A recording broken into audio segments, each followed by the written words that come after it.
در ولایت بادکند قرغیزستان رزمایش 3 روزه با جلب نیروهای ذخیروی به پایان رسید. در این رزمایش ارتش قرغیزستان همراه با مقامات محلی شیوه‌های عملکرد در مناقشه‌های احتمالی و وضع فوق‌العاده را تمرین کردند. این رزمایش‌ها بعد از مناقشه میان مرزبانان تاجیک و قرغیز صورت می‌گیرد که در نتیجه آن نزاع از هر دو طرف 9 نفر و اکثرا مرزبانان قرغیز زخمی شدند.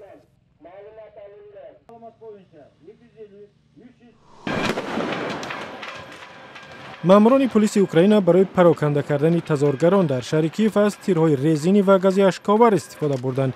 شب 19 ینور هزاران نفر در پایتخت اوکراین جمع آمده و علیه قانون تظاهرات کردند که گردهمایی و اعتراض در خیابان‌های کشور را ممنوع می‌کند. ویکتور یانوکوویچ رئیس جمهوری اوکراین در تلاش برای فرونشاندن بحران گفته است که آماده است با مخالفان دولت در این باره مکالمه کند.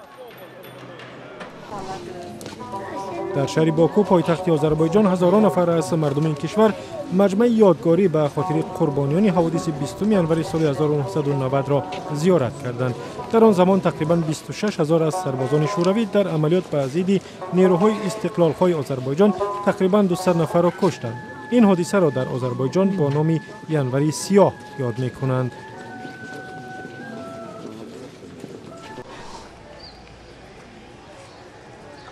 در شهر راولپیندی پاکستان تحقیق بمبگذاری خونین ادامه دارد که در نزد قرارگاه ارتش به وقوع پیوست و دست کم 13 نفر را کشت. به گفته پلیس پاکستان فردی مرکلب موتورسیکل بمبگذاری شدهش را به پاسگاه ارتش روان کرده سپس آن را ترکانیده است. طالبان پاکستان مسئولیت این بمبگذاری را بر عهده گرفتند.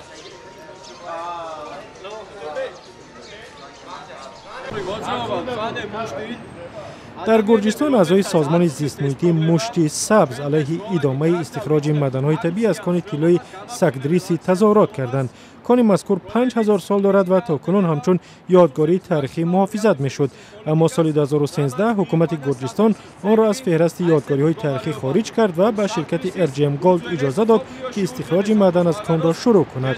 اعضای این سازمان دانشجویی از حکومت خواستند دیگر بار کان سکدریسی را یادگاری تاریخی اعلام کند.